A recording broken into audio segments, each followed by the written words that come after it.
말씀은 창세기 27장 1절에서 13절입니다. 이삭이 나이가 많아 눈이 어두워 잘 보지 못하더니 맏아들 에서를 불러 이르되 내 아들아 하매 그가 이르되 내가 여기 있나이다 하니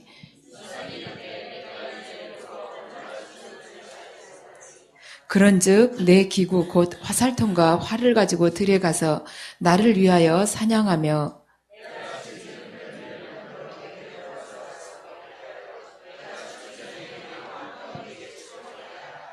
이삭이 그의 아들 에서에게 말할 때 리브가가 들었더니 에서가 사냥하여 오려고 들로 나가매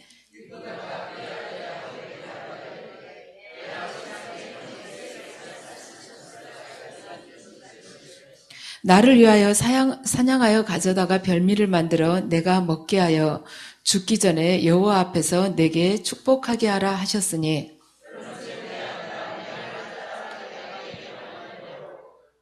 염소떼에 가서 거기서 좋은 염소 새끼 2마리를 내게로 가져오면 내가 그곳으로 내 아버지를 위하여 그가 즐기시는 별미를 만들리니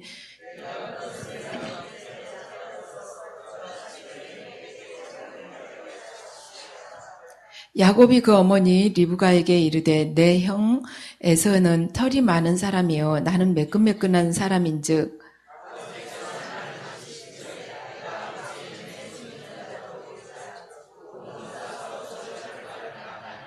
어머니가 그에게 이르되 내 아들아 너의 저주는 내게로 돌리리니 내 말만 따르고 가서 가져오라. 아멘. 이 시간에는 내일을 위한 오늘에 대해서 말씀을 드리겠습니다. 오늘 본문을 보면 지금 현대 사회를 살고 있는 우리들에게 있어서 이해가 좀 안 되는 점이 있습니다. 아무리 말하자면 그 둘째 아들이 피부에다가 동물 가죽을 씌웠다고 해서 어떻게 아버지가 그 껍데기를 만져보고 그렇게 쉽게 속아 넘어갈 수가 있는가.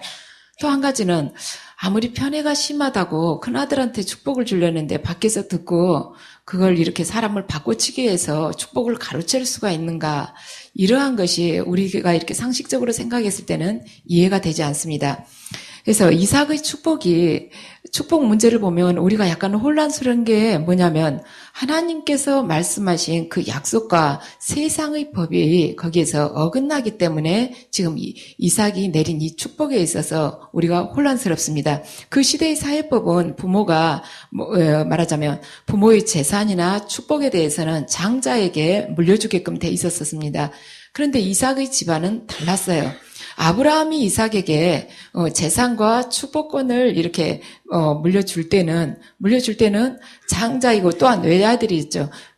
이스마엘은 상관이 없었죠. 본처에게 난 자녀에게 해당하기 때문에. 그래서 사회법하고 하나님의 말씀하고 일치가 됐었습니다. 그러니까 그때는 아무 무리가 일어나지 않았었는데 지금은 하나님께서 얘들이 태에 있을 때부터 큰 자가 작은 자를 섬기리라고 그렇게 말씀을 하셨기 때문에 지금 작은 자가 상속을 받게끔 돼 있어요. 근데 또 그 아버지들 그거 있지 않습니까? 큰아들이 이렇게 별로 감정도 없고 부모한테 뭐 표현도 안 하고 그런 것 같지만 큰아들이라는 그 믿음직스러운 거 그것 때문에 또 여기서 보면 이삭이 큰아들이 잡아온 고기를 굉장히 사냥해온 고기를 좋아했던 것 같아요. 그래서 이삭은 알고 있었지만 말하자면 에서에게 축복을 해주려고 생각을 했습니다. 근데 리브가는 그게 아니죠. 야곱이 이제 집에서 이렇게 엄마 옆에 있으면서 아무래도 애교를 부렸는지 되게 둘째들이 좀 더 그러지 않습니까? 이렇게 사근사근 하잖아요. 큰아들은 약간 무뚝뚝하지만. 그러니까 엄마가 이제 그게 마음에 들어서 저걸 야곱에다 줬으면 좋겠다 하고 이렇게 문제가 생긴 것입니다. 본문을 보면, 하나님께서 말씀하시죠. 그 태에 말하자면, 쌍둥이인데, 그 두 민족이 들어있다고 말씀을 하신 것입니다. 그러니까 두 아들이 한 민족이 될 수가 없다는 것입니다. 그러면 왜? 한 어머니에게 태어나서 한 핏줄인데 왜 한 민족이 될 수가 없는가? 하나님께서 분명히 표현하셨어요. 두 민족이 들어있다. 여기서 우리가 보면은 핏줄 외에 다른 기준으로 하나님께서 민족을 가른다는 것을 볼 수가 있습니다. 그 조건이 뭔가 바로 신앙이라는 것입니다. 그래서 신앙생활의 목적이 우리들이 말하자면 주님을 깊게 만나기 전에 신앙생활의 목적이 도덕적으로 바르게 살고 또한 내 자신의 마음의 평화도 가져오고 이러한 정도에서 머무를 때는 이렇게 잘 융화가 됩니다. 하지만 영적으로 깊게 들어가게 되면은 그 사람은 옛날 그대로 똑같은 것 같은데 내가 그 친구를 만나고 나면 이제 별로 할 말이 없고 어쩐지 거리감이 느껴진 것 같아요. 이 민족이 달라져 버린 것이죠. 영의 세계에 들어오게 되면서. 그래서 같은 형제나 친구라도 신앙 때문에 물과 기름처럼 이렇게 딱 분리가 돼버린 것을 여러분들이 느끼실 수가 있습니다. 그래서 하나님께서는 이 신앙 문제에서 민족을 가르신다는 것이죠. 어느 나라가 지금 문제가 아니라는 것이에요. 팔레스타인 지방 안에 있는 사람이 하나님의 백성이라는 게 아니라 유프라테스 강에서 나일강 그 사이에 있는 사람, 그 사람이 전부 다 하나님 백성이라는 것이 아니라 하나님 말씀에 순종하고 지켜가는 사람, 그 사람이 바로 하나님의 민족이라는 것입니다. 자, 오늘 보면 하나님께서는 이 쌍둥이가 신앙적으로 절대로 하나가 될 수가 없고 복을 주시고자 하는 사람은 둘째란다. 이렇게 말씀하셨어요. 근데 이삭이 지금 하는 행동을 보면 하나님의 이 말씀을 싹 묵살을 하고 있어요. 축복을 하는 데 있어서 오늘 내용을 보면 이삭이 잘못한 것이 여러 가지가 있습니다. 첫 번째는 뭔가 축복의 시기가 잘못됐다는 거예요. 되게 어떻습니까? 사람이 자기가 누군가에게 후계자에게 뭔가를 주려고 할 때는 거의 이 세상을 떠날 때 주지 않습니까? 그런데 지금 이삭은 아직 이 세상 떠날 때 아니야. 자기가 눈이 멀었다고 그러면서 내가 말하자면 에서 너에게 말하자면 축복을 해주려고 하니 나가서 들어가서 사냥을 해와라. 그럼 내가 그거 맛있게 먹고 해주마.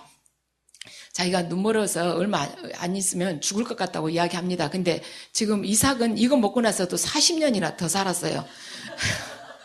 눈은 멀었지만 여기 리브가가 보세요. 가서 염소 2마리를 잡아오라고 하지 않습니까? 2마리를 혼자 다는 안 먹어도 반은 먹을 수 있다는 얘기. 눈은 멀었지만 식욕은 왕성해졌다는 것입니다.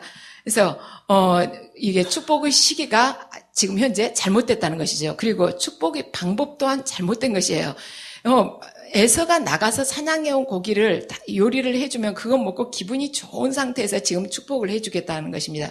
이것은 세상 사람들 방법인 것이죠. 성경에 보면 어느 누구도 배불리 잘 먹고 기분 좋은 상태에서 축복을 해주고 그 후계자에게 다음의 지혜와 영감을 준 사람은 아무도 없습니다. 축복은 내가 가지고 있는 영감과 지혜를 다른 사람에게 주시기를 하나님께 간구하는 것이 축복입니다. 그래서 모세도 여호수아에게 그렇게 했고 또한 엘리야도 엘리사에게 그렇게 축복을 해줬어요. 모세든 여호수아든 둘이 다 이 세상 떠나기 직전에 그렇게 했습니다. 그런데 지금 이게 이삭이 잘못됐다는 것입니다. 이렇게 배불리 먹고서는 기분 좋게 배 뚜들면서 축복하는 것이 아니라는 것입니다. 이건 세상 방법인데 왜 이삭이 이렇게 됐는가? 거기서 살면서 가나안 지방에 살면서 가나안 사람들이 그 세상적인 풍속을 자기도 모르게 받아들이는 자가 됐다는 것입니다. 그래서 이삭의 신앙 안에 세상적인 요소가 많이 들어와 있었고 그럼으로써 그가 육의 눈이 먼 것뿐만이 아니라 영의 눈까지 영적인 것까지 어두워졌다는 것을 지금 알 수가 있습니다. 또한 하나님께서는 이들이 둘이 태에 있을 때부터 큰 자가 작은 자를 섬길 거라고 말씀을 하셨습니다. 그런데 지금 이삭이 알면서도 그 질서를 지금 깨뜨리고 있어요. 그래서 이삭이 영적으로 어둡다 보니 자기 생각에만 빠지게 됐습니다. 빠지게 되니까 자기 주장이 강하니까 하나님의 뜻을 가볍게 여기게 됐어요. 되게 하나님께서 우리들에게 말하자면 하나님 뜻에 따르기를 원할 때 제일 먼저 원하시는 것이 뭐냐면 네 자아를 내려놓으라고 그걸 많이 원하십니다. 너가 부서져서 가루가 돼야 된다. 그런데 자기 자기의 사고 가치관에 빠지면 빠질수록 하나님 뜻을 말하자면 경홀하게 여기는 것입니다. 그러면 하나님 뜻을 존중하지 않게 되면 어떻게 되는가? 다른 민족이 돼버린다는 것이죠. 하나님 법을 소홀하게 여기면 하나님의 이 백성이라는 그 범주에서 벗어나게 된다는 것입니다. 그래서 내 주장이 강할 때 하나님의 그 언약의 그 말씀을 태 속에서부터 그들이 들어왔다 할지라도 우리는 얼마든지 하나님을 떠날 수가 있다는 것입니다. 우리 생각에는 예수님이 지금 나하고 같이 이야기하고 같이 식탁에서 먹고 마시면 나 좋은 믿음 가질 수 있을 텐데 아니라는 것입니다. 우리가 가룟 유다를 보면 알 수가 있어요. 가룟 유다가 예수님 옆에서 바로 먹고 마시고 했어요. 그렇지만 그가 사탄의 그 생각에 말하자면 동조하게 될 때 그는 즉시 예수님을 떠날 수가 있었습니다. 그래서 육적으로 이렇게 외적으로 가까이 있는 것이 문제가 아니라 내가 죽는 것이 문제라는 것이에요. 아무리 같이 한 그릇에서 먹고 마시고 한다 해도 그분 말하자면 그분께 내 뜻을 순종시키지 않을 때는 우리는 언제든지 그분을 배신할 수 있다는 것을 가룟 유다를 보고 우리가 깨달을 수가 있습니다. 자, 오늘 본문을 보면 이삭은 모든 것이 자기 뜻대로 될 줄 알았습니다. 에서도 자기 뜻대로 될 줄 알았어요. 그런데 자, 영적인 눈이 어두워지니까 이삭이 어떻게 되는가? 여기 보면은 네가 사냥해서 짐승을 잡아서 요리를 맛있게 해달라. 영적인 것이 어두워지면 반드시 육적인 욕망이 커지게 됩니다.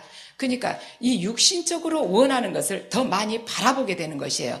우리가 지금 이 이삭을 보면은 알 수가 있습니다. 그러면 영적인 것이 어두워지면 육적인 욕망이 커지면 가정이 그 집안이 창대해져야 되는데 정말 그러는가? 아니라는 것이죠. 이 후반부를 보면 알겠지만 이 가족들이 정말로 불행한 상태로 가게 되는 것입니다. 그래서 리브가가 이삭이 그렇게 영적으로 어두워지니까 리브가가 남편을 지금 속이려고 하고 있고 또한 리브가는 이미 그 아들들을 임신했을 때부터 뱃속에서 있을 때부터 하나님 말씀을 말하자면 이미 받았지만은 지금 남편 이삭을 속이려고 하고 있어요. 왜 그러는가? 왜 리브가가 이삭을 속여가면서까지도 야곱에게 축복을 받게끔 하려고 하는가? 리브가가 지금 그러면 그렇게 하나님 말씀이 이루어지도록 지금 온갖 갖은 애를 쓰느라고 이러는가? 그것이 아니라는 것입니다.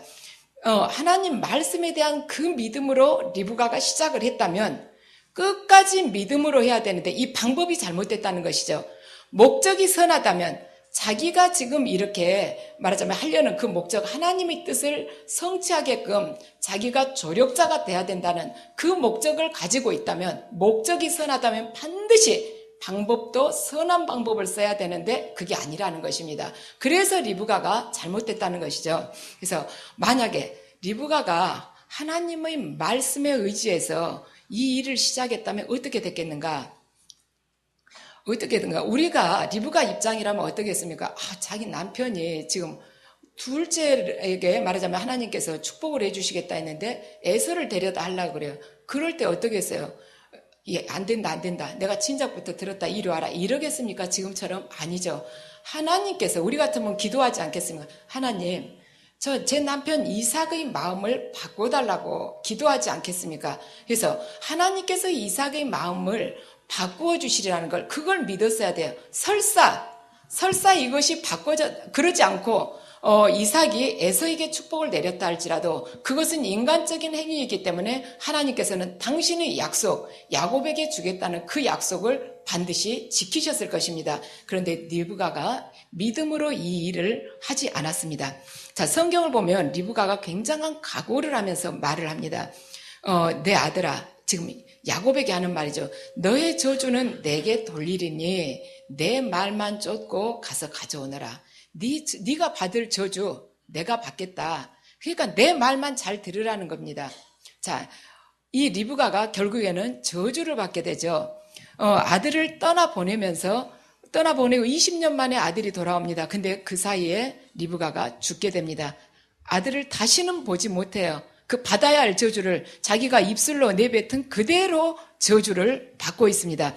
자, 이삭의 집에서 왜 이런 이성을 잃은 일이 일어나는가? 이삭의 집은 지금 이 시대로 보면은 교회나 하나님의 교회나 다름이 없습니다. 왜냐하면 성령님께서 바로 이렇게 통치를 하고 머무는 곳이었기 때문에. 그렇지만 하나님의 종이, 하나님의 제자가, 하나님의 자녀가 하나님의 말씀에 순종하지 않을 때 하나님께서는 침묵하면서 그냥 그대로 방관을 하세요.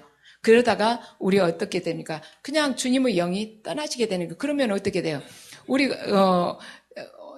영이 열리셨다가 하나님께서 원하시는 하나님께서 계속 말씀을 주시는데도 내가 그게 순종하고 싶지 않았을 때 나는 정말 받아들이고 싶지 않아요. 그래서 계속 불순종을 하게 되면 결국 음성도 안 들리고 능력도 안 나고 하나님의 인도하시는 그 복도 누릴 수가 없게 됩니다. 아주 그것은 거의 100%예요. 순종하지 않는데 하나님께서 그 사람을 억지로 끌어다가 귀를 열어가면서 그렇게 하시지 않습니다. 점점 들리는 횟수가 줄어들다가 이제 나중에는 아예 깜깜해지는 것이죠. 그리고 본인도 병마로 눌리든지 환경도 그렇게 힘들어지든지 그렇게 바뀌게 되는 것입니다. 그래서 하나님 말씀에 순종하지 않을 때 그분께서는 탄식하시면서 침묵하시다가 결국에는 떠나시게 되는 것입니다. 그래서 그런데 하나님께서는 지금 이 리브가가 선한 방법으로 이 일을 하지 않았는데 리브가 이 행위를 통해서 무엇을 하셨든가 당신 계획을 그대로 결국에는 이루셨습니다. 리브가는 말하자면 고집스럽게 야곱에게 축복을 받을 수 있도록 결국에는 이렇게 강제로라도 밀어 넣어서 했지만 하나님께서는 리브가의 그 악을 이용해서 당신의 선한 뜻을 이루셨다는 것입니다. 그래서 우리가 이해가 되지 않은 것, 우리 보통 같으면은 그 말씀을 태중에서부터 들었던 그 말씀을 듣고 가만 순종할 수 있을 텐데 리브가가 그렇게 안 했다는 것이죠. 완전히 우리가 생각했을 때는 완전히 이제 빗나간 것입니다. 그런데 하나님께서 이때 어떻게 하시는가? 악한 방법으로 나갔을 때 하나님은 그 악을 이용해서도 당신의 선한 뜻을 결국에는 궁극적으로는 이루신다는 것입니다. 이 세상에 악한 사람들이 얼마나 많습니까? 우리 믿는 자들 하나님 말씀대로 그대로 말하자면 내가 아무리 고꾸라진다 할지라도 하나님 말씀대로 걸어가기 원하지만 악한 자들이 얼마나 우리를 넘겨뜨리려 합니까? 그리고 우리가 수많은 방해와 말하자면 핍박을 받지 않습니까? 그렇지만 결국에 우리가 하나님 뜻에 순종하게 되면 하나님께서 처음에 약속하셨던 그 말하자면 결과 있죠. 그 결과는 시간이 흐르면서 반드시 맺어지게끔 돼 있습니다. 그래서 일이 끝난 후에 보면 하나님의 뜻만 성취되어 있다는 것을 우리가 알 수가 있습니다. 그래서 여러분들이 지금 하나님으로부터 받아나오신 그런 약속의 말씀들이 있을 것입니다.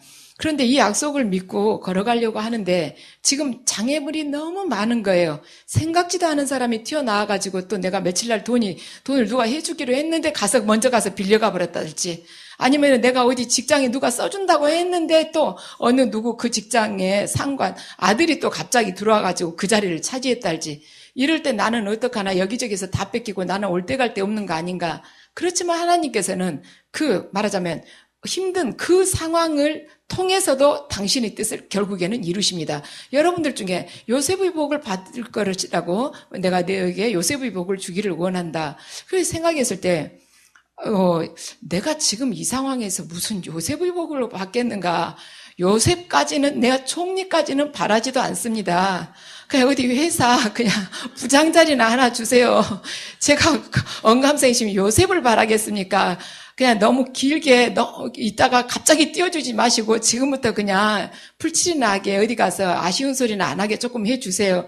이러지만 하나님께서는 해주신다는 거예요. 내가 아무리 둘러봐도 지금 이 사이에 요셉처럼 그렇게 될 수가 없는데 해주시겠다는 것입니다. 그런데 여러분들 순종을 해보세요. 정말 놀랍게 주님이 당신 뜻을 이루십니다. 저는 간혹 하나님께서 이렇게 약속해 주신 이렇게 말씀들이 있어요. 너에게 말하자면 한 달 후에 무슨 일이 일어날 것이다. 아니면 일주일 후에 일주일 안에 이 세 가지가 이루어질 거다. 이렇게 말씀을 주시거든요.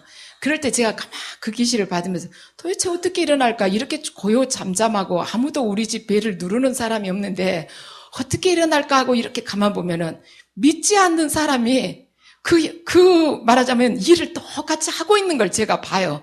그 사람이 크리스찬이 아닌데도 하나님께서 보여주신 그 환시대로 와서 그대로 하고 있는 거예요. 그랬을 때 제가 그 사람 속에 꼭 하나님이 들어있는 것만 같아요. 환시 본 그대로 이루어지니까.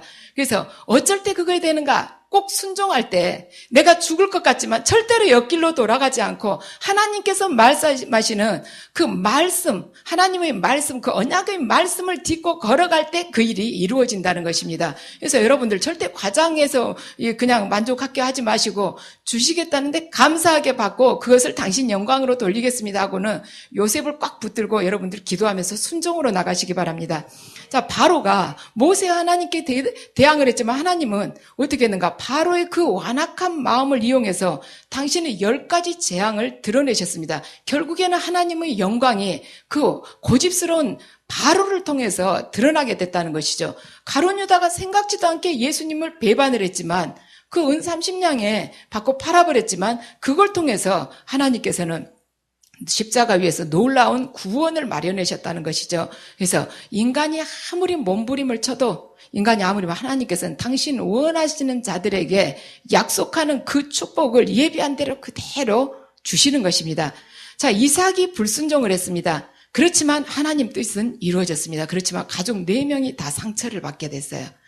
이삭은 이삭대로 조금 있으니까 야곱이 이제 나가게 됐죠. 에서는 죽인다고 씩씩거리면서 야곱을 죽이겠다니까 두려워서 야곱이 이제 말하자면 삼촌의 집, 라반의 집으로 떠나게 됩니다. 그것을 리브가는 집에서 봐야 말했죠.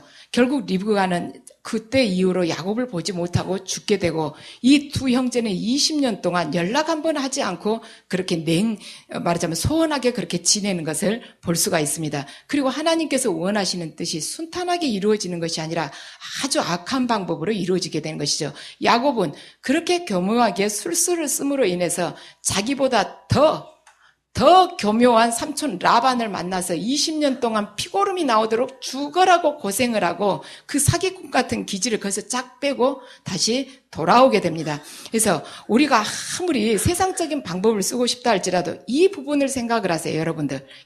말하자면 이삭의 이 축복 부분을 생각을 하시기 바랍니다. 권모술수를 쓰면 금방 빠를 것 같아요. 근데 그것을 썼다 하면은 그때부터 연단이 주어집니다. 하나님의 자녀에게는 연단이 주어져요. 그냥 확 이렇게 날개 달고 올라가지는 것이 아니라 주님이 그때부터 이제 뺑뺑이를 돌리기 시작을 하는 것입니다. 그래서 권모술수는 그냥 내려놓으시고 미련에도 가만히 있을 때 요셉으로 올려주십니다. 사람 유형에는 몇 가지가 있어요. 인간의 유형에는 아무것도 모르고 살면서 그냥 흘러가는 대로 산다. 그냥 물 흐르는 대로 살겠다. 그저 바람 부는 대로, 물결 치는 대로 살겠다. 그렇게 내맡긴 채로 살다 가는 사람 유형. 두 번째는 알기는 알지만 아는 대로 하지 못하고 살다가 가는 유형이 있습니다. 그러니까 내가 생각하는 대로 말도 못하고 내가 생각하고 있지만 행동도 못하고 뭔가에 끌려서 불가피하게 그냥 한평생을 끌려가면서 사는 사람이 있어요. 내 생각이 있지만 말이든 행동이든 옮기지를 못하고 끌려가면서 사는 사람이 있습니다. 이런 사람들에게 정신과 의사인 김정일 박사는 뭐라고 하냐면 그의 저서에서 거절해야 될 때 꼭 거절을 해야 되는데 거절하지 못하고 사는 사람일수록 스트레스에 쌓일 말하자면 그런 확률이 훨씬 높다. 그리고 거절하지 못하고 끌려서 사는 사람, 남한테 어쩔 수 없이 속마음은 이쪽에 있는데 어쩔 수 없이 끌려가면서 사는 사람, 부딪히기 싫으니까 그냥 끌려가지, 말하면 시끄러우니까 그냥 다물지, 뭐가 진리인지 알면서도 그냥 끌려가는 사람, 그런 사람일수록 그 내면에 막연한 적개심이 있다는 것입니다. 속에 불만이 있죠. 끌려가면서 내가 왜 불만이 없겠습니까? 마음에 안 드는데 억지로 신용을 해주고 예의하면서 웃어줘야 될 때 속에 적개심이 왜 없겠습니까? 그런 유형이 있다는 거죠. 물 흐르는 대로 그냥 내맡기고 사는 사람. 첫 번째는. 두 번째는 내 생각은 있지만 내 생각대로 말이고 행동이고 못하고 그냥 남이 하자는 대로 끌려가는 사람. 세 번째는 자기가 주도적으로 계획하고 택하고 또한 결단해서 사는 사람이 있는데 이것을 이 세상 사람들은 이럴 수 있지만 하나님의 백성은 또 이것이 아닙니다. 하나님의 백성은 스스로 판단하는 것이 아니라 하나님께서 원하시는 대로 그 뜻을 수용하는 자인 것입니다. 그리고 그대로 걸어가는 자, 그리고 그대로 걸어가면서 결과를 내가 원하는 대로 받으려 하는 자가 아니라 결과만큼은 하나님께 주도권적으로 완전히 맡기는 자, 그 자의 삶, 이렇게 세 가지 유형이 있다는 것입니다. 그런데 오늘 이 세상 사람들을 보면 어떤가? 우리가 주변을 가만 둘러보면은 여기서 여러분들 기도하다가 밖에 나가면 어떻습니까? 노아가 홍수가 나가지고 홍수 끝나고 나서 방주에서 나올 때처럼 세상은 싹 변해가지고 있고 나는 이렇게 말하자면 영의 훈련 받은다고 몇 달 열심히 충주까지 쫓아다니면서 보다 보니까 뭐 그동안에 뭐 텔레비전 그 후에 한번 딱 켜보면은 막 아나운서도 다 바뀌고 광고도 다 바뀌고 세상 또 사는 것도 그렇게 바뀌었지 않아요? 없던 길도 생기고 어떻게 적응을 하나 하는 생각이 들죠. 근데 그거 걱정을 할 필요가 없습니다. 세상 사람들이 사냥감을 찾기 위해서 뛰어다니는 에서처럼 열심히 뛰어다녀도 하나님의 뜻은 이미 정해져 있다는 것입니다.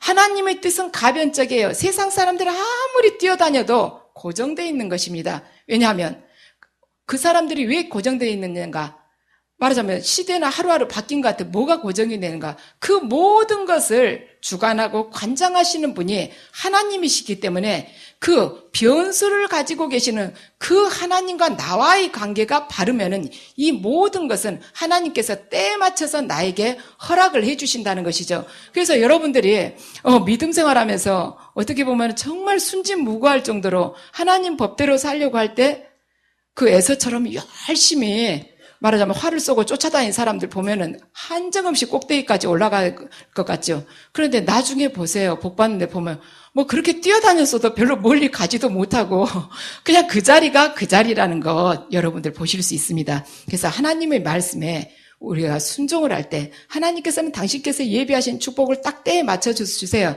그래서 말씀에 순종을 할 때 우리는 우리 인생을 몇 년에서 몇십 년을 말하자면 단축시키면서 더 전략하고 더 밀도 있게 살 수 있다는 것이죠. 세상적으로 아무리 뭔가를 구하겠다고 활을 들고 나가서 해봐야 하나님의 뜻에 어긋날 때는 몇십 년 동안 바닥을 치는 수가 있어요. 희망도 없고, 즉 말하자면 하나님께 연단을 받을 때는 그분의 위로와 또한 영적인 복을 받아가면서 하니까 괜찮지만은 그냥 그분이 내버려 둔 자, 그 자는 희망도 없으면서 불구덩이로 계속 달려들어가는 격이 된다는 것입니다. 그래서 하나님의 자녀에게 가장 중요한 것은 뭔가? 성령님께 내 삶의 주도권을 내드리는 것이 가장 중요한 것입니다.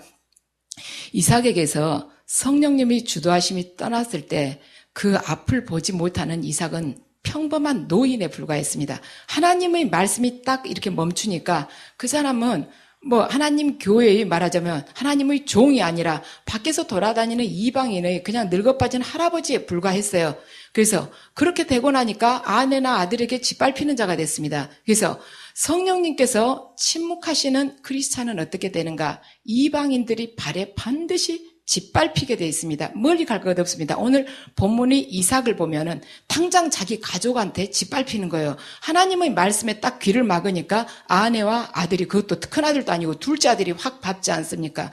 크리스찬이 하나님의 말씀에 귀를 막으면 이방인들이 우리를 짓이기게 되는 것입니다. 그래서 그리스도인들은 모든 일이 다 끝나고 나서 그때야 결과를 아는 사람이 아닙니다. 우리는 시작할 때부터 이미 그 결과를 내다보면서 시작하는 사람이 왜 우리가 그 결과를 내다보는가? 하나님께서 네가 이러이러할 때 내가 이렇게 하기를 원한다고 말씀하시지 않습니까? 그래서 이러이러하게 내가 시작을 할 때 결과가 어떻게 되리라는 것을 우리는 다 알고 있지 않습니까? 근데 우리 중에 우리 주변에 간혹 하나님의 자녀이지만 우리가 살아가면서 실수를 할 수 있습니다. 그렇지만 하나님의 자녀가 똑같이 몇 번씩이나 말하자면 과오를 저지르면서 바닥에 떨어졌는데도 그가 깨닫지 못한다. 아무 깨달음이 없다. 그것은 하나님이 그를 낮추시기로 작정을 하시고 그냥 내버려 두시는 것입니다. 이삭은 자기가 한 번만 하나님께 질문을 했더라도 둘째 아들한테 속지 않았을 것입니다. 자기도 이상했어요.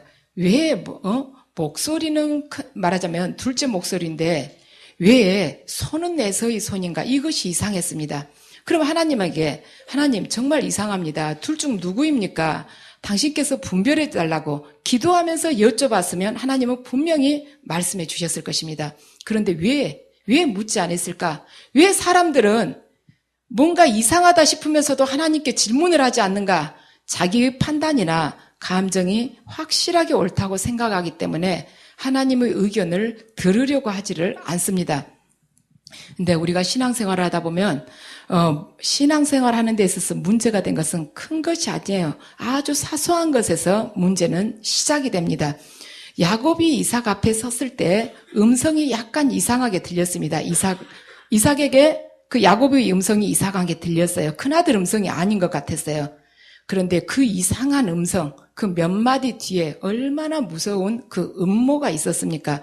그렇지만 여러분들이 믿음 생활할 때 아주 작은 문제이지만 뭔가 혼돈스럽다 할 때는 반드시 하나님께 여러분들 금식하면서라도 기도하면서 여쭤보시고, 그걸 또 여러분들이 응답을 못 받으시면 말하자면 지도자에게라도 물어봐서 하나님의 뜻을 반드시 알고 걸어가시기 바랍니다.